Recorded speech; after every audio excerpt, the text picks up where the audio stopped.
नमस्कार साथियों, आप सभी का स्वागत है आपके अपने channel triple R defence academy पर। हम लोग का जो आईटीबीपी ट्रेडमैन का जो हमारा प्रैक्टिस सेट चल रहा है, तो यहाँ पर हम उसका जो हमारा प्रैक्टिस सेट नंबर 9 है उसको हम लोग यहाँ पर सॉल्व करने वाले हैं। जी हाँ, इससे पहले हमने 8 प्रैक्टिस सेट आपके अपलोड कर दिए हैं, तो अभी तक अगर आपने उनको नहीं देखा है तो हमारी प्लेलिस्ट में आपको वो वीडियो देखने को मिल जाएंगी, तो उनको आप देख सकते हैं। तो यहाँ पर ये आपका फुल मॉक टेस्ट होगा, 50 प्रश्नों का मॉक टेस्ट आपका होगा। अगर आपको ये वीडियो अच्छी लगे तो वीडियो को लाइक कर दीजिएगा। चैनल को अगर अभी तक आपने सब्सक्राइब नहीं किया है तो कर लीजिएगा। तो चलिए चालू करते हैं हमारा जो आज का सेशन है उसकी ओर। तो यहाँ पर देख लेते हैं हमारा पहला प्रश्न क्या है कि 1 लीटर पानी में कितनी कैलोरी होती है। जी हाँ, 1 लीटर पानी में कितनी कैलोरी होती है। तो ऑप्शन हमारे हैं 25 कैलोरी, 100 कैलोरी, 10 कैलोरी और कोई कैलोरी नहीं होती है। तो यहाँ पर अगर राइट आंसर की हम लोग बात करेंगे तो ऑप्शन सी बिल्कुल राइट आंसर होगा, यानी पानी में आपकी कोई कैलोरी नहीं पाई जाती है। चलिए आगे देख लेते हैं। तो आगे हमारा जो अगला क्वेश्चन है उसकी ओर। तो यहाँ पर हम लोग देख लेते हैं, शताब्दी एक्सप्रेस गाड़ी का नाम किसकी शतवार्षिकी को संबोधित करता है। जी हाँ, शताब्दी जो एक्सप्रेस गाड़ी चलती है वो किसकी शतवार्षिकी को संबोधित करता है। तो ये करता है आपका जवाहरलाल नेहरू, याद रखिएगा। ऑप्शन ए बिल्कुल राइट आंसर होगा, जवाहरलाल नेहरू। और ये कहाँ से कहाँ तक चलती है, तो ये दिल्ली से झांसी तक, याद रखिएगा। पहली बार ये दिल्ली से झांसी तक चलाई गई थी। तो ये भी आपको पूछ सकता है कि ये गाड़ी कहाँ से कहाँ तक पहली बार चलाई गई, तो दिल्ली से झांसी तक चलाई गई थी 1988 में। चलिए आगे देख लेते हैं, ब्रिक्स का मुख्यालय कहाँ पर है। जी हाँ, ब्रिक्स का मुख्यालय कहाँ पर है। तो ब्रिक्स का जो आपका मुख्यालय हो जाएगा, तो ये आपका वर्तमान समय में चीन में है, याद रखिएगा, चीन के शंघाई शहर में। ऑप्शन बी बिल्कुल राइट आंसर होगा। जी हाँ, शंघाई शहर में है। यहाँ पर आपसे पूछ लेता है इनका फुल फॉर्म, तो फुल फॉर्म हम लोग देख लेते हैं। तो बी से आपका हो जाएगा ब्राज़ील, याद रखिएगा ब्राज़ील। ये आपसे पूछ लेता है, काफ़ी बार एग्जाम में पूछा भी गया है ब्राज़ील। रा से आपका आर जो बना है इससे हो गया रूस, याद रखिएगा ब्राज़ील, रूस, रूस। आई से आपका इंडिया यानी भारत, तो ये आई से आपका भारत यानी इंडिया। यहाँ पर हम लोग इंडिया ही लिख देते हैं ताकि आपको समझने में दिक्कत ना हो, इंडिया, इंडिया। और बात कर लेते हैं सी से, जो आपका ये हो गया, तो ये आपका चीन हो गया। जी हाँ, सी से आपका चीन हो जाएगा, ये आपका चीन हो जाएगा। अगर बात कर लेते हैं यस से, तो ये हो जाएगा आपका साउथ अफ्रीका, याद रखिएगा साउथ अफ्रीका या दक्षिण अफ्रीका, इसी को साउथ अफ्रीका या दक्षिण अफ्रीका। तो कौन कौन से इसमें सदस्य हैं, तो 5 सदस्य आपके हो गए, ब्राज़ील, रूस, भारत, चीन और आपका दक्षिण अफ्रीका। यहाँ पर आपसे पूछ लेता है कि इसका जो वर्तमान नाम क्या है, तो वर्तमान में इसको न्यू डेवलपमेंट बैंक, याद रखिएगा न्यू डेवलपमेंट बैंक के नाम से जाना जाता है। चलिए आगे देख लेते हैं। तो हमारा जो अगला क्वेश्चन है उसकी ओर, भारतीय खाद्य निगम की स्थापना कब हुई थी। जी हाँ, भारतीय खाद्य निगम की स्थापना कब हुई थी, तो ये आपका हुई थी 14 जनवरी 1965, याद रखिएगा 14 जनवरी 1965 को भारतीय खाद्य निगम की स्थापना हुई थी। इसका मुख्यालय पूछ लेगा, तो इसका मुख्यालय जो है आपका चेन्नई तमिलनाडु में है, याद रखिएगा। भारतीय खाद्य निगम का मुख्यालय जो है ये चेन्नई तमिलनाडु। तो इसका मुख्यालय आपसे पूछे अगर, तो चेन्नई तमिलनाडु। तो ये आप लोगों को याद रखना है, इसका मुख्यालय भी आपसे पूछ सकता है। तो इसका मुख्यालय जो है चेन्नई तमिलनाडु में है। चलिए आगे देख लेते हैं। तो यहाँ पर ये आपको कुछ दिवस दिए गए हैं जो कि काफ़ी महत्वपूर्ण दिवस हैं। ये आपको एग्ज़ाम में देखने को ही मिलते रहते हैं। ये दिवस जो हैं काफ़ी बार एग्ज़ाम में पूछे भी जा चुके हैं, और जो आने वाली परीक्षाएं उनमें आपको देखने को ही मिलते रहेंगे। तो यहाँ पर इनका आपको मिलान करना है। कौन सा मिलान, यहाँ पर ऑप्शन दिए गए, नीचे दिया गया है कौन सा मिलान इनमें से सही होगा। तो यहाँ पर हम लोग बात कर लेते हैं। तो बात करते हैं हम लोग, जो आपका विश्व डाक दिवस मनाया जाता है, तो ये आपका 9 अक्टूबर को मनाया जाता है, याद रखिएगा विश्व डाक दिवस। तो ये 9 अक्टूबर। अगर बात कर लेते हैं राष्ट्रीय मतदाता दिवस की, तो ये आपका 25 जनवरी। तो राष्ट्रीय मतदाता दिवस 25 जनवरी। वहीं अगर बात करेंगे मानवाधिकार दिवस, तो ये आपका 10 दिसंबर। काफ़ी बार आपका एग्जाम में पूछा भी गया है कि मानवाधिकार दिवस कब मनाते हैं, 10 दिसंबर। बात करेंगे युवा दिवस की, तो ये आपका 12 जनवरी। चलिए आगे देख लेते हैं। तो यहाँ पर ये ऑप्शन हमारा, जी हाँ, ऑप्शन बी में आपका दिया गया था, तो ऑप्शन बी आप लोगों को टिक कर देना था। चलिए आगे देखते हैं। भूरी क्रांति किसको बल देने पर केंद्रित है? तो यहाँ पर आपसे पूछ लेगा भूरी क्रांति का संबंध किससे है, या भूरी क्रांति का जो बल किसको देने पर आपका संबंधित है, यानी केंद्र जो इसका था किस पर था? तो ये उर्वरकों के उत्पादन में वृद्धि से संबंधित थी। आपकी भूरी क्रांति जो आई थी उर्वरकों में उत्पादन की वृद्धि से संबंधित थी। चलिए आगे देख लेते हैं। वृहत सांची का स्तूप जो है किस काल से संबंधित है? जी हाँ, तो यहाँ पर कुछ पॉइंट इससे पूछे जाते हैं। तो ये सबसे पहले आपसे पूछ ले कहाँ पर स्थित है, तो ये आपका मध्य प्रदेश में स्थित है, याद रखिएगा मध्य प्रदेश में स्थित है। और इसका निर्माण किसने कराया था? अशोक ने इसका निर्माण कराया था, याद रखिएगा अशोक ने इसका निर्माण कराया था। और ये किससे संबंधित है? तो ये आपकी मौर्य काल से संबंधित है, याद रखिएगा मौर्य काल से संबंधित है। तो ऑप्शन डी बिल्कुल राइट आंसर होगा। जी हाँ, चलिए आगे देख लेते हैं। भारत के किस राज्य में सबसे बड़ी अंतर्देशीय लवणी भूमि आर्द्रभूमि पाई जाती है? तो ये आपका राजस्थान में पाई जाती है, याद रखिएगा ऑप्शन सी बिल्कुल राइट आंसर होगा। अगर बात कर लेते हैं क्षेत्रफल की दृष्टि से सबसे बड़ा राज्य जो है तो ये आपका राजस्थान ही है। चलिए आगे देख लेते हैं। भारत के किस राज्य में गेहूं का सर्वाधिक उत्पादन होता है? तो सर्वाधिक जो उत्पादन होता है तो ये आपका उत्तर प्रदेश राज्य में होता है, याद रखिएगा। तो ऑप्शन ए हमारा बिल्कुल राइट आंसर होगा, उत्तर प्रदेश। चलिए आगे देखते हैं। सूर्य का दीप्तिमान आमुख जिसे हम देखते हैं वह क्या कहलाता है? तो सूर्य का जो दीप्तिमान भाग होता है, याद रखिएगा सूर्य का दीप्तिमान भाग जो होता है उसको प्रकाश मंडल के नाम से जाना जाता है। तो ऑप्शन सी हमारा बिल्कुल राइट आंसर होगा, प्रकाश मंडल। चलिए आगे देखते हैं। नर्मदा के अतिरिक्त कौन सी दूसरी नदी है जो आपकी अमरकंटक से निकलती है? तो एक काफ़ी महत्वपूर्ण प्रश्न है, कई बार एग्जाम में पूछा भी गया है। तो नर्मदा जो है इसका भी आपका उद्गम स्थल अमरकंटक से है। वहीं अगर बात कर लेते हैं सोन नदी, जी हाँ सोन नदी भी, तो ये भी अगर आपकी जो है आपके अमरकंटक की पहाड़ियों से निकलती है, याद रखिएगा अमरकंटक की पहाड़ियों से निकलती है। चलिए आगे देख लेते हैं। प्रसिद्ध बांसुरी वादक हरिप्रसाद चौरसिया का जन्म कहाँ हुआ था? तो सबसे पहले तो आपको याद रखना कि हरिप्रसाद जो चौरसिया हैं, जी हाँ,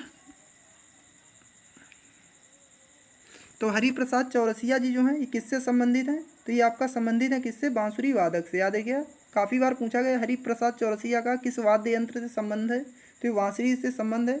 और ये कहाँ के थे? तो ये आपका लोकनाथ इलाहाबाद, याद रखिएगा लोकनाथ इलाहाबाद के थे ये। चलिए आगे देख लेते हैं। पूर्ति अपनी मांग का सृजन स्वयं करती है, यह कथन किसका है? जी हाँ, पूर्ति जो है अपनी मांग का सृजन जो है स्वयं करती है, ये कथन जो आपका था तो ये जे.बी. से का था, याद रखिए जे.बी. से। चलिए आगे देख लेते हैं। तो हमारा अगला क्वेश्चन है नागार्जुन कौन थे? जी हाँ, नागार्जुन कौन थे?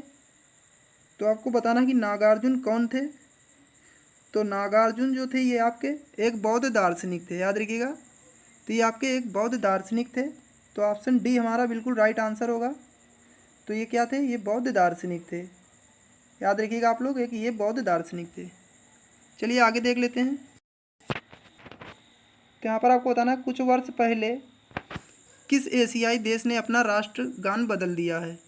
जी हाँ, कुछ वर्ष पहले किस एशियाई देश ने अपना राष्ट्रगान बदल दिया है? तो ऑप्शन क्या क्या हमारे हैं? बांग्लादेश, नेपाल, अफगानिस्तान, मालदीव। तो ये आपका बदल दिया है नेपाल ने, याद रखिएगा। तो ऑप्शन बी बिल्कुल राइट आंसर होगा, नेपाल। नेपाल ने अपना राष्ट्रीय गान बदल दिया है। तो ये आप लोगों को याद रखना है। चलिए आगे देख लेते हैं हमारा जो अगला क्वेश्चन है उसकी ओर। तो यहाँ से हमारी हिंदी स्टार्ट होती है। आप अपने प्रश्न जो है काउंट करते रहिएगा, कितने प्रश्न अभी तक आपने सही किए हैं। आप हमें कमेंट बॉक्स में लास्ट में लिखकर जरूर बताइएगा कि आपने इतने 50 प्रश्नों में से कितने प्रश्न सही किए हैं। तो तिलक जो है किस प्रकार का शब्द है? जी हाँ, आपको बताना है कि तिलक जो है किस प्रकार का शब्द है। तो तिलक ये आपका किस प्रकार का शब्द है? जी हाँ, तिलक आपको बताना है किस प्रकार का शब्द है। तो ये आपका तत्सम शब्द है, याद रखिएगा। ऑप्शन ए बिल्कुल राइट आंसर होगा। जो तिलक है ये तत्सम शब्द है। चलिए आगे देख लेते हैं। अंडे का शहजादा, जी हाँ अंडे का शहजादा, तो ये क्या हो जाएगा इसका? अनुभवहीन व्यक्ति, याद रखिएगा अनुभवहीन व्यक्ति। चलिए आगे देख लेते हैं। तो यहाँ पर आपका प्रत्युन्मति, याद रखिए प्रत्युत्पन्नमति। हाँ, तो प्रत्युत्पन्नमति क्या होगा? तो जो सोचकर यानी तत्काल सोचकर उत्तर दे सके तो उसको कहते हैं प्रत्युन्नतमति। तो इसका ऑप्शन होगा आपका ऑप्शन नंबर डी बिल्कुल राइट आंसर होगा। तो यहाँ पर इसको क्या कहेंगे, प्रति उत्पन्न मति, याद रखिए प्रति उत्पन्न मति। चलिए आगे देख लेते हैं। हाड़ौती बोली है, तो हाड़ौती बोली कहाँ की है, पश्चिमी राजस्थान, पूर्वी राजस्थान, दक्षिणी राजस्थान, उत्तरी राजस्थान। तो हाड़ौती बोली जो आपकी है ये पूर्वी राजस्थान से संबंधित है, याद रखिएगा।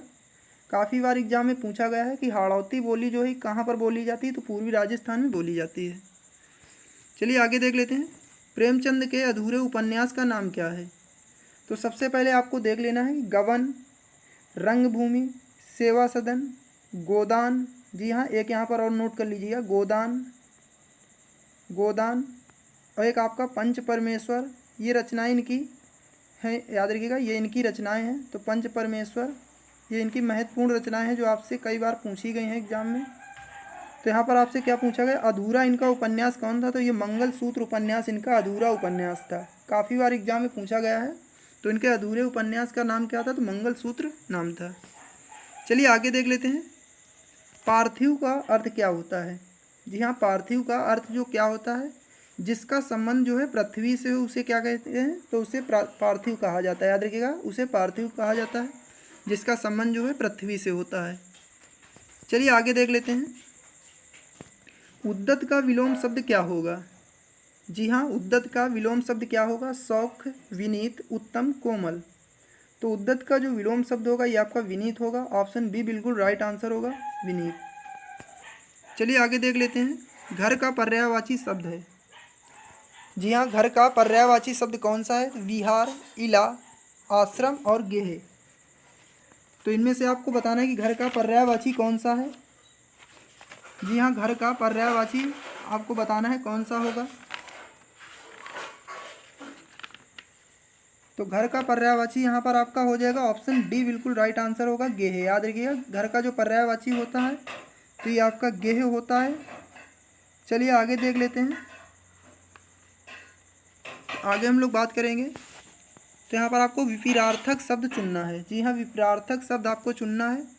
तो यहाँ पर आपको बताना शोषक का क्या होगा, विपरीतार्थक यानी विलोम, या विपरीतार्थक का मतलब होता है विलोम। तो शोषक का आपका हो जाएगा पोषक। याद रखिएगा ऑप्शन बी बिल्कुल राइट आंसर होगा। चलिए आगे देख लेते हैं। कहावत में प्रयुक्त प्रत्यय कौन सा है। तो कहावत में जो आपका प्रयुक्त प्रत्यय है तो ये आपका हो जाएगा आवत, यानी ऑप्शन डी बिल्कुल राइट आंसर होगा, आवत। चलिए आगे देख लेते हैं। तो यहाँ से हमारी रीजनिंग चालू होती है, इसको हम लोग सॉल्व करेंगे। जी हाँ, रीजनिंग को हम लोग सॉल्व करेंगे। तो रीजनिंग को हम लोग देख लेते हैं। तो यहाँ पर जिस प्रकार मध्य का संबंध पीने से है, उसी प्रकार यहाँ पर आपको बताना है कि दूसरा जो आपका ये दिया गया है, तो मध्य का संबंध पीने से, उसी प्रकार जो नशवार होता है यानी नशा जो करता है उसका संबंध किससे होता है, तो वो कस से। याद रखिए कस से संबंध उसका होता है। चलिए आगे देख लेते हैं। तो यहाँ पर आपको बताना है जिस प्रकार खाल का संबंध बाल से, उसी प्रकार जो ऑप्शन दिए गए हैं उनमें आपका कौन सा सही यहाँ पर सुमेलित होगा। जिस प्रकार आपकी खाल में बाल निकलते हैं, उसी प्रकार ज़मीन में क्या घास उत्पन्न होती है। तो ऑप्शन सी हमारा बिल्कुल राइट आंसर होगा। चलिए आगे देख लेते हैं। जी हाँ, इनको आपको यहाँ पर सेट करना है। जी हाँ, इसको यहाँ पर आपको सेट करना होगा। तो यहाँ पर हम लोग देखेंगे इसको किस प्रकार से सेट करना होगा। तो यहाँ पर हम लोग सबसे पहले आपका क्या आएगा, तो सबसे पहले अगर हम लोग बात करेंगे अध्याय आ गया। देखिएगा उल्टे तरफ से आपका ये सेट होगा। यहाँ पर ऑप्शन क्योंकि सबसे पहले आना तो वैसे चाहिए था आपका, याद रखिएगा सबसे पहले आपका वाक्य आता है, वाक्य से फिर आपका शब्द बनता, लेकिन यहाँ पर उल्टे तरफ से चालू हो रहा है। याद रखिएगा सबसे पहले आपका क्या आएगा, अध्याय, अध्याय के बाद में अनुच्छेद। तो अध्याय के अंदर आपका अनुच्छेद होगा। याद रखिए ऑप्शन हमारे इसी प्रकार से दिए गए हैं। तो यहाँ पर ये देख लीजिए ऑप्शन सी में आपका बिल्कुल राइट दिया गया है। उसके बाद में आपका क्या आ जाएगा, तो वाक्य आएगा, फिर आपका आएगा वाक्यांश, उसके बाद में लास्ट में जो आएगा शब्द। तो सबसे यहाँ पर बड़ी इकाई की तरफ से छोटी इकाई की तरफ सेट किया गया है। याद रखिए बड़ी इकाई से छोटी इकाई की तरफ सेट किया गया है। चलिए आगे देख लेते हैं। जी हाँ, इसको आपको सॉल्व करना है। मयंक अपने घर से 7 किलोमीटर चला। जी हाँ, मयंक अपने घर से 7 किलोमीटर चला, 2 बार बाएं मुड़ा, 1 बार दाएं मुड़ा और स्कूल पहुंच गया। घर में प्रवेश घर में प्रवेश करते समय पर उत्तर दिशा में जा रहा था, यानी घर में जब प्रवेश किया तो कहाँ जा रहा था, उत्तर दिशा में। तो यहाँ पर आपको देखना है इसको कहाँ से चालू करेंगे, तो ये सवाल आपका इस जगह से चालू होगा। याद रखिएगा, जब वो प्रवेश यानी घर से चलता है तो किस उत्तर दिशा, याद रखिए प्रवेश करते समय उत्तर दिशा में जा रहा था। तो बताइए जो घर है उसका किस दिशा में है। तो यहाँ पर क्या बोला गया, घर में प्रवेश करते समय, यानी ना स्कूल में प्रवेश करते समय कहाँ, उत्तर दिशा में जा रहा, तो उसका घर मान लीजिए ये है। अभी हम लोग यहाँ से पॉइंट से चलते हैं, तो यहाँ पर स्कूल उसका किस है, उत्तर दिशा में। तो सबसे पहले स्कूल उसका यहाँ पर मान लेते हैं उसकी क्लियर पोजीशन यहाँ पर हो गई है। तो क्या बोला है कि सबसे पहले आपका 2 बार यानी 7 किलोमीटर चला, इस प्रकार से चला देते हैं 7 किलोमीटर। फिर क्या बोला है, 2 बार बाएं मुड़ा, तो यानी बाएं एक बार ये हो गया और फिर एक बार आपका ये हो गया बाएं। फिर क्या बोला है, 1 बार दाएं मुड़ा।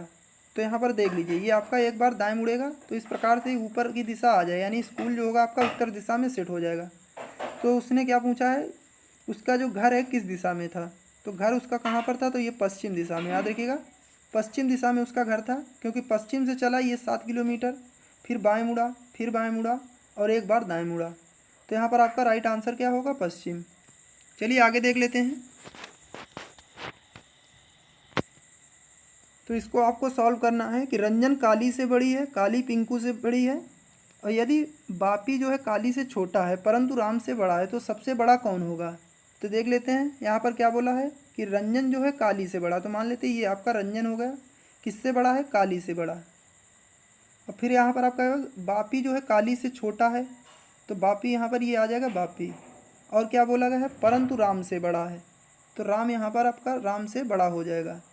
काली जो है पिंकू से बड़ा है, जी हाँ काली जो है किससे, पिंकू से बड़ा, तो पिंकू भी यहाँ पर आ जाएगा इसके पीछे ही, यानी ये काली है आपकी, तो पिंकू काली जो है किससे, पिंकू से बड़ा है, तो पिंकू भी पोजीशन उसकी यहाँ या इस जगह कहीं पर भी हो सकती है। तो यहाँ पर सबसे बड़ा पूछा गया है तो कौन होगा, आपका रंजन होगा, क्योंकि रंजन से बड़ा तो यहाँ पर कोई दिया नहीं गया डाटा के अनुसार। तो ऑप्शन बी हमारा बिल्कुल राइट आंसर होगा। याद रखिएगा रंजन हमारा बिल्कुल राइट आंसर होगा। चलिए आगे देख लेते हैं। तो ये प्रश्न आपको सॉल्व करना है, किसी भाषा में मेट्रो को जो है PSUFN लिखा गया है, तो TROHP को क्या लिखा जाएगा। तो देख लेते हैं इसको किस प्रकार से सॉल्व किया जाएगा। तो इसको यहाँ पर पीछे से सॉल्व किया जाए, यानी O के बाद में P आ जाएगा, इसी प्रकार से R के बाद में आपका S आ जाएगा, T के बाद में यहाँ पर हम लोग अगर करेंगे तो आपका U आ जाएगा, इसी प्रकार से E के बाद में याद रखिएगा E के बाद में F और M के बाद में आपका यहाँ पर N। तो इस प्रकार से ये सेट किया गया है। तो यहाँ पर इसको भी आपको इसी तरीके से करना है। तो H के बाद क्या आ जाएगा, तो I आ जाएगा, O के बाद P के बाद क्या आएगा, तो Q आ जाएगा, O के बाद में आपका P आ जाएगा, R के बाद में S और T के बाद में U। तो ये किस ऑप्शन में आपका दिया गया है, IQPSU। तो IQPSU, तो ये आपका ऑप्शन डी में देख लीजिए, ये ऑप्शन डी में आपका दिया गया है IQPSU। चलिए आगे देख लेते हैं। यदि किसी भाषा में फोर्ड को जो है इस प्रकार से कोडित किया गया, यानी 6151 820, तो इसी प्रकार से आपका जो कोड लिखा हुआ गया है इसको किस प्रकार से कोडित किया जाएगा। तो यहाँ पर देख लीजिए, सबसे पहले तो आपको इसकी प्लेस वैल्यू बहुत ही ज़्यादा आपको याद होना चाहिए। याद रखिए आपके लिए सबसे ज़्यादा महत्वपूर्ण है कि इनकी जो आपकी प्लेस वैल्यू और इनके जो है अपोजिट अक्षर आपको याद होने चाहिए। तो यहाँ पर f की जो प्लेस वैल्यू आपकी कितनी होती है, 6, तो यहाँ पर f की जो है ये 6 लिख दी गई। याद रखिए f की 6 लिख दी गई, o की आपकी 15 होती तो o की 15 लिख दी गई, r की 18 और t की आपकी 20। याद रखिए इस प्रकार से लिख दी। तो यहाँ पर c की कितनी होती है, 3, o की आपकी 15 हो जाएगी, u की 21 हो जाएगी, r की 18 और t की आपकी 20। तो ये आपको देख लेना किस, या तो 31 52 11 820, 31 52 11 820 ऑप्शन डी में आप लोग देख रहे होंगे लिखा होगा। तो ऑप्शन डी यहाँ पर बिल्कुल राइट आंसर होगा। तो यहाँ पर आपका कुछ नहीं था, आपके जो अक्षर थे उनकी प्लेस वैल्यू का बस खेल था। अगर आपको याद है तो आप आसानी से बहुत जल्दी बना सकते हैं। इसीलिए सेशन आप लोगों को देखना है, क्योंकि आपका कॉन्फिडेंस है थोड़ा सा अलग ही लेवल का होगा। जब आप परीक्षा में बैठेंगे तो आपको सोचना नहीं होगा, इसी प्रकार से जल्दी जल्दी आप प्रश्न अटेम्प्ट कर सकेंगे। चलिए आगे देख लेते हैं। जी हाँ, इस प्रश्न को आपको बताना है कि यहाँ पर प्रश्नवाचक की जगह पर कौन सी संख्या आएगी। जी हाँ, जिस प्रकार से ये बीच की संख्या यहाँ पर प्राप्त हुई है, तो तो यहाँ पर आपको बताना कौन सी संख्या आएगी। तो यहाँ पर सीधे सीधे आपका जोड़ दिया गया है। याद रखिएगा 16 और 9 को जोड़ेंगे तो आपका आ जाएगा 25, और यहाँ पर 26 और 8 को जोड़ देंगे तो आपका आ जाएगा 34। तो इसको आपको जोड़ देना है, तो इसको जोड़ देंगे तो आपका आ जाएगा 59, यानी ऑप्शन सी बिल्कुल राइट आंसर होगा। चलिए आगे देख लेते हैं। जी हाँ, इसको आपको बताना है। ये छोटे छोटे बेसिक प्रश्न ज़्यादातर एग्जाम में पूछे जाते हैं। यहाँ पर इस प्रकार के प्रश्न आपको आना चाहिए, क्योंकि इस प्रकार के अगर प्रश्न आपको नहीं आ रहे हैं तो आप बिल्कुल ही मान लीजिए आप परीक्षा से पूरी तरह से बाहर हैं, क्योंकि इस प्रकार के छोटे छोटे प्रश्नों से ही आपकी मेरिट तो है, ये सभी बच्चे कर ले जाते हैं। बाकी जो आपके 2-4 प्रश्न कठिन दिए जाते हैं वहाँ से मेरिट आपकी अलग की जाती है। तो आपको सबसे पहले इस प्रकार के छोटे प्रश्न बनाने आने चाहिए। तो आप जितनी ज़्यादा से ज़्यादा प्रैक्टिस करेंगे आप आसानी से सवालों को बना सकेंगे। तो देख लेते हैं हम लोग इस प्रश्न को। तो यहाँ पर कुछ नहीं किया गया, यानी 4 का स्क्वायर कर देंगे तो आपका आ जाएगा 16, अब 2 का स्क्वायर कर देंगे तो आपका आ जाएगा 4, तो 16 और 4 20 आ गया। इसी प्रकार 3 का स्क्वायर करेंगे 9, और 9 का स्क्वायर करेंगे 81, तो 81 9 होगा जाएगा 90। तो यहाँ पर 7 का स्क्वायर कर देंगे तो आपका आ जाएगा 49, 1 का स्क्वायर आपका 1 ही होगा, तो 50 आपका ऑप्शन सी में दिया गया है, तो 50 इसका राइट आंसर होगा। चलिए आगे देख लेते हैं। जी हाँ, ये आपको बताना है कि जो आपका प्रश्नवाचक जो दिया गया है यानी इसका मान क्या होगा।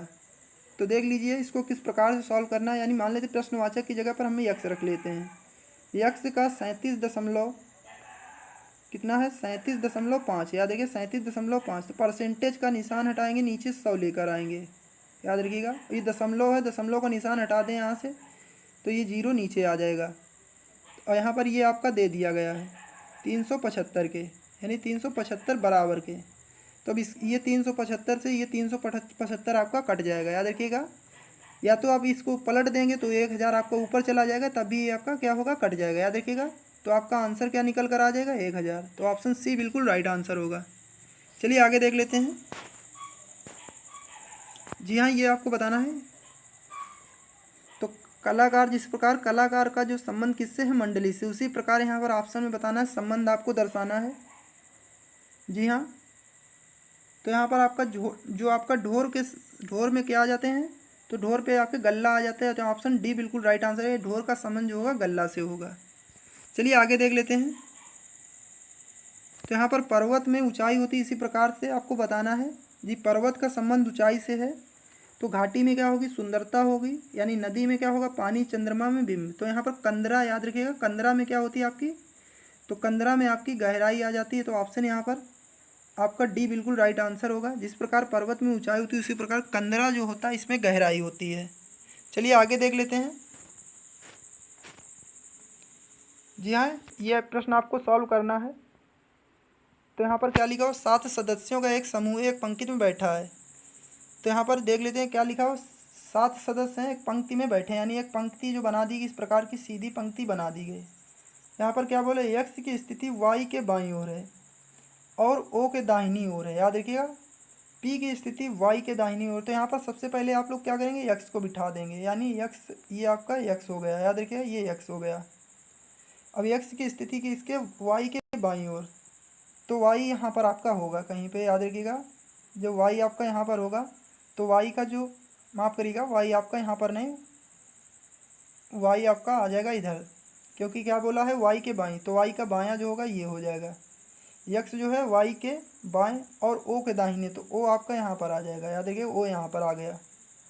पी की स्थिति जो है वाई के दाहिने है, तो पी यहाँ पर आ जाएगा, वाई के इस तरफ आ जाएगा। याद रखिए पी की स्थिति जो है वाई के दाहिने है, परंतु एन के बाईं ओर है। कौन, एन, जो एन के बाईं ओर कौन हो जाएगा, तो पी, तो ये आपका एन आ गया।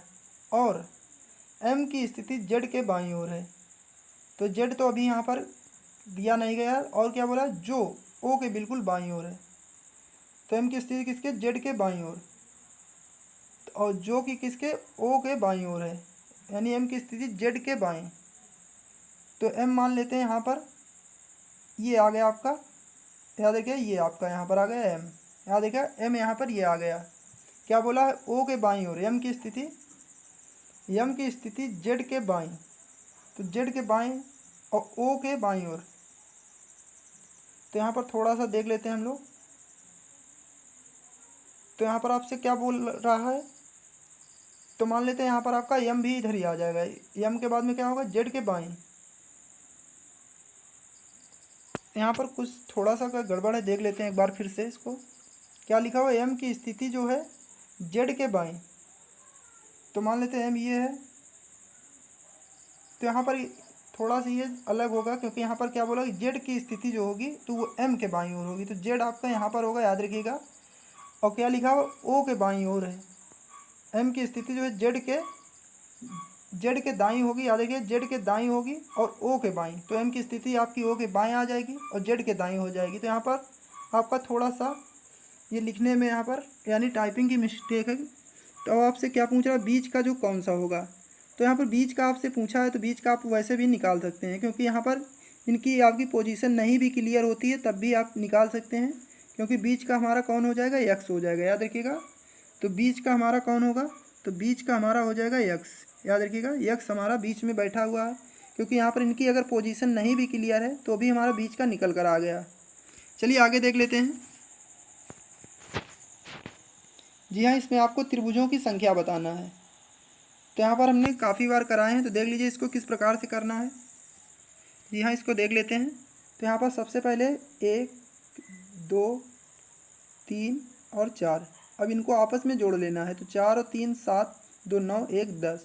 तो यहाँ पर ऑप्शन में आपका नहीं दिया, इसका मतलब ये गलत है, याद रखिए। यहाँ पर ऑप्शन आपके दिया नहीं गया, क्योंकि 9 9 जो है 2 बार टाइप कर दिया। तो ऑप्शन डी में आपका 10 होता, तो ऑप्शन डी बिल्कुल राइट आंसर होगा। अगर इसी में आपका बीच से इस प्रकार से रेखा खींच दी जाती तो कितने हो जाते, 20। अगर इस प्रकार और खींच जाती तो आपके 30। चलिए आगे देख लेते हैं। तो ये हमारा अगला प्रश्न है। क्या लिखा हुआ, रंगा अपने घर से दक्षिण की ओर 60 मीटर चलता है। क्या लिखा, रंगा जो है दक्षिण में 60 मीटर चलकर, तो यहाँ से रंगा चलेगा इस प्रकार से 60 मीटर चला जाएगा। फिर क्या बोला, चलकर पूर्व की ओर मुड़ जाता है, तो पूर्व की ओर मुड़ जाएगा और फिर कितना, 40 मीटर, याद रखिए 40 मीटर ये चला। और फिर उत्तर में 30 मीटर, तो ये यहाँ पर रहेगा, याद रखिएगा। तो ये लंबाई थोड़ा बढ़ा लेते हैं, ये आपका यहाँ पर 30 हो जाएगा, चलकर रुक जाता है। अब क्या बोला हुआ है, अपने घर से, अब वह अपने घर से कितनी दूरी पर है। तो ये इस प्रकार से आपका बन जाएगा, ये देख लीजिए। तो यहाँ पर 30 ये निकल गई, तो यहाँ पर 30 × 30 कर देंगे, याद रखिए 30 आपकी यहाँ पर बच जाएगी। 30 × 30 कर देंगे तो 900, यानी अंडर रूट के अंदर आपका 900 आ जाएगा। तो अंडर रूट से बाहर निकालेंगे तो 30 आ जाएगा। चलिए यहाँ पर देख लेते हैं हम लोग। तो हमारे यहाँ से आपके चालू होते हैं मैथ के प्रश्न। जी हाँ, इस प्रकार के प्रश्न काफ़ी ज़्यादा एग्जाम में पूछे जाते हैं। तो इस प्रकार के प्रश्नों को किस प्रकार से करना है, तो यहाँ पर सबसे पहले आपको ये जो रेखांकित खंड दिया गया है, यानी बार का निशान जो दिया जाता है ये ऊपर से, इसको सॉल्व करना होता है। तो 4 2 जोड़ देंगे 6 आ जाएगा, 6 का भाग लगा देंगे 2 बार चला जाएगा। तो 6 दूनी 12, 12 से आप यहाँ पर क्या करेंगे, 16 से जब घटा देंगे, यानी 16 से आपको 2 घटा देंगे तो बचेगा 14। अब 14 में से जब 18 से आप 14 घटाएंगे बचेगा 4, और 4 का भाग लगा देंगे इसमें, तो आप कितना हो जाएगा, 5। यहाँ पर 43 से 5 कम कर देना है। जी हाँ, 43 से 5 कम कर देंगे तो आपका 38 बचेगा। ऑप्शन यहाँ पर ए बिल्कुल राइट आंसर होगा। देख लीजिए, सबसे पहले जो आपको इस पोजीशन को सॉल्व करना है। जी हाँ, फिर उसके बाद में आपको इसको सॉल्व करना है। इसी प्रकार से जब आप सॉल्व करते चले जाएंगे तो लास्ट में आपका 38 ऑप्शन निकल कर आ जाएगा, यानी ऑप्शन ए बिल्कुल राइट आंसर होगा। चलिए आगे देख लेते हैं। जी हाँ, इसको देख लेते हैं किस प्रकार से करना है। तो सबसे पहले देख लीजिए, यहाँ पर आपको लिखना अगर आता है तो इस प्रकार के प्रश्न बहुत जल्दी सॉल्व कर सकते हैं। तो यहाँ पर सबसे पहले आप 235 लिख देंगे, याद रखिएगा 235 ये आपका लिख दिया। फिर आपका कितना है, 23.5। तो यहाँ पर देख लीजिए इस प्रकार से इसको लिखना है, 23.5। फिर आपका बोला है 2.35, तो यहाँ पर 2.35 याद रखिएगा। यहाँ पर दशमलव लगा के आप 0 0 बढ़ा सकते हैं, क्योंकि इससे आपका कोई फ़र्क नहीं पड़ेगा। और फिर आपका क्या है, 0 दशमलव, यानी 0.235, याद रखिएगा 235। और लास्ट में आपको क्या करना है, 0.023 और 5। और जब इसको आपको जोड़ देना है, जी हाँ, इसको आपको जोड़ लेना है। इसको आप जब जोड़ लेंगे तो आपका आ जाएगा 261.5 1085। याद रखिएगा ऑप्शन बी में आपका दिया गया है। जब इसको आप इस तरीके से लिख कर जोड़ेंगे तो आपका आ जाएगा 261.1085। चलिए आगे देख लेते हैं। जी हाँ, इसको करना है। तो यहाँ पर क्या दिया गया है, एक पिज्ज़ा के 4/7 भाग का मूल कितना है 300। तो पिज्ज़ा का जो आपका यहाँ पर 4/5 भाग होगा उसका मूल कितना होगा। तो सबसे पहले यहाँ पर आपका क्या दिया गया है, 4/7 बराबर ये आपका 300 के दिया गया है, 300 के। तो इसको आपको ऊपर ले जाना है, याद रखिएगा। तो ये उधर ले जाएंगे तो ये आ जाएगा, याद रखिएगा 300 ऊपर आपका यहाँ पर आ जाएगा 7, नीचे आ जाएगा 4। तो ये 4 सत्ते यहाँ पर आपको फिर इसका 4/5 का निकालना है। तो यहाँ पर इसको भी यहाँ पर लिख लेते हैं 4/5। यहाँ पर ये वाला हम लोग इसको यहाँ पर लिख लेते हैं। अब इसको आपको सॉल्व कर लेना है। 4 से ये 4 आपका कट गया, 5 से काटेंगे 5 छक्का 30, तो ये आपका 60 बार चला जाएगा। 7 छंग 42, यानी ऑप्शन नंबर ए बिल्कुल राइट आंसर होगा। चलिए आगे देख लेते हैं। तो इसका आपको वर्गमूल बताना है। जी हाँ, आप लोगों को अगर वर्गमूल नहीं आता तो आप लोग वर्गमूल देख लीजिएगा। तो वर्गमूल इसका आपको बताना है। तो यहाँ पर वर्गमूल इसका होगा ऑप्शन नंबर सी, यानी 129 का ये वर्गमूल होगा। याद रखिए 129 का वर्गमूल होगा। चलिए आगे देख लेते हैं। तो यहाँ पर आपको बताना है 11/20, 33/50 और 77/60। इसका आपको लघुत्तम बताना है।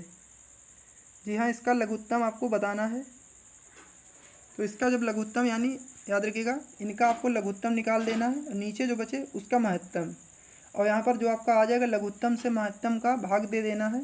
तो आपका आ जाएगा यहाँ पर 23 सही 1/10, यानी ऑप्शन बी बिल्कुल राइट आंसर हो जाएगा। याद रखिएगा 23 सही 1/10, क्योंकि यहाँ पर आपको इनका लघुत्तम निकाल लेना है। याद रखिएगा इनका एलसीएम, ऊपर वाला जो है इनका एलसीएम और नीचे का आपका एचसीएफ। अब जब उनको आप निकाल लेंगे इस प्रकार से यहाँ पर, तो यहाँ पर भाग लगा देंगे तो आपका ये इतना आंसर निकल कर आ जाएगा, यानी 23 सही 1/10। चलिए आगे देख लेते हैं। तो यहाँ पर आपको बताना है 84 को 2:1 में विभाजित किया गया, तो दोनों भागों में सबसे बड़ा भाग कौन होगा। तो यहाँ पर सबसे पहले आपका 2 और 1 याद रखिएगा। तो टोटल कितने होंगे 3 बराबर आपका 84 के। तो यहाँ पर आपको भाग लगा देना है, 1 बराबर निकाल लेना है। तो 3 दूनी 6 और 3 24, यानी 28 आपका हिस्सा आ गया। तो यहाँ पर सबसे बड़ा अगर पूछे तो बड़ा वाला कितना होगा, 28 दूनी 56। छोटा सा पूछे अगर तो आपका 28 हो जाएगा, यानी छोटा पूछे तो आपका 28 हो जाएगा, बड़ा वाला आपका कौन सा है 56। चलिए आगे देख लेते हैं। जी हाँ, इसको आपको सॉल्व करना है कि 48 व्यक्ति किसी कार्य को 7 दिनों में पूर्ण कर सकते हैं, 14 व्यक्ति कितने दिनों में। तो 48 यहाँ पर लिख लेंगे। तो 48 व्यक्ति कितने 7 दिनों में, तो बराबर यहाँ पर 14 व्यक्ति। जी हाँ, 14 व्यक्ति कितने दिनों में करेंगे, यानी एक्स का मान आपको निकालना है। तो यहाँ पर हम किस प्रकार से करें, 7 का भाग लगा देंगे। तो यहाँ पर 7 दूनी 14 और 2 से जब काटेंगे तो ये आपका आ जाएगा 24 बार। याद रखिए, तो 24 इसका राइट आंसर होगा। चलिए आगे देख लेते हैं। तो इसको आपको सॉल्व करना है। तो क्या लिखा हुआ है, तो यहाँ पर आपका लिया गया है 19 जनवरी 2018 को शुक्रवार था। तो 19 जून 2019 को कौन सा दिन होगा।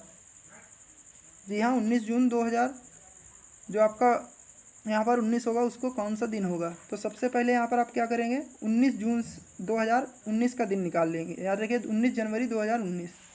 तो 19 जनवरी यहाँ पर 2019, याद रखिए 19 जनवरी 2019। तो यहाँ पर आप निकाल लेंगे तो इसका आ जाएगा शुक्र के बाद में, यानी शनिवार। तो आपका 19 जनवरी को जो दिन पड़ेगा यानी 2019 में, तो आपका शुक्र शनिवार पड़ेगा। याद रखिए शनिवार। अब यहाँ पर आप क्या करना है, इसमें जो आपके दिन बचे, याद रखिएगा दिन बचते हैं जो, यानी तो यहाँ पर आपको क्या करना है, उनके विषम दिन निकाल लेना है। सबसे पहले आप लोग क्या करेंगे, जो उसमें पहुँच जाएंगे फिर विषम दिन आपको यहाँ पर निकाल लेना है। तो विषम दिन कैसे निकालेंगे, आपको 7 का भाग महीने में दे देना है। याद रखिएगा महीने में 7 का भाग दे देना है। तो यहाँ पर अगर बात करेंगे तो महीने में जब 7 का भाग दे देंगे, जैसे 30 में 7 का भाग देंगे तो 30 का अगर महीना है तो 2 विषम दिनों की संख्या होगी, 31 का है तो आपका 3। तो इसी तरीके से जब टोटल विषम दिनों की संख्या निकालेंगे तो 47 होगी। याद रखिए 47 विषम दिनों की संख्या होगी, क्योंकि जनवरी में आपका कितना आ जाएगा 5 और फरवरी में आपका 0 विषम दिन होंगे। यहाँ पर हम लोग सॉल्व करेंगे तो काफ़ी ज़्यादा लंबा हो जाएगा, तो विषम दिन आपको निकाल लेना, फिर उसी में आपको 7 से भाग लगा देना है। तो 7 छंग आपका कितना हो जाएगा 42। तो बचेगा आपका शेष, जो शेष बचेगा उसी को आपको इसी में ऐड कर देना है। तो शुक्र में +5 कर देंगे तो आपका आ जाएगा बुधवार, यानी ऑप्शन नंबर डी बिल्कुल राइट आंसर होगा, बुधवार। चलिए आगे देख लेते हैं। जी हाँ, इसको आपको सॉल्व करना है। 6:42 घंटे और मिनट में, यानी 6:42 में घंटे और मिनट की सुई के बीच में निम्न कोण का मान क्या होगा। तो यहाँ पर देख लेते हैं, घंटा गुणा 30, याद रखिए ये फार्मूला आपको याद रखना, घंटा गुणा 30 माइनस मिनट गुणा 11/2, यानी मिनट गुणा 11/2। इसको आपको सॉल्व कर लेना है। तो यहाँ पर काटेंगे तो ये आपका 21 बार, तो 11 एकम 11, 11 दूनी 22 और 1 23। तो उधर का जो हम सॉल्व करेंगे तो आपका आ जाएगा 23। इधर का हम लोग सॉल्व करेंगे 180, तो 180 घटा देंगे। याद रखिए इसका जो मान सॉल्व करें 180, 231 से 180 घटा देना है आपको, तो आपका आ जाएगा 51। याद रखिए 51 यहाँ पर निकल कर आ जाएगा। तो ऑप्शन ए बिल्कुल राइट आंसर होगा, जो न्यून कोण का मान होगा 51 अंश होगा। चलिए आगे देख लेते हैं। तो यहीं तक थे हमारे आज के प्रश्न। तो आपको सेशन अच्छा लगा होगा, ऐसी हमें उम्मीद है। अगर आपको वीडियो अच्छा लगा हो तो वीडियो को लाइक कर दीजिएगा, दोस्तों को भी अपने शेयर कर दिएगा ताकि उनका भी भला हो जाए। अगर अभी तक आपने हमारे चैनल को सब्सक्राइब नहीं किया है तो कर लीजिएगा। तो इसी के साथ में जय हिंद, जय भारत।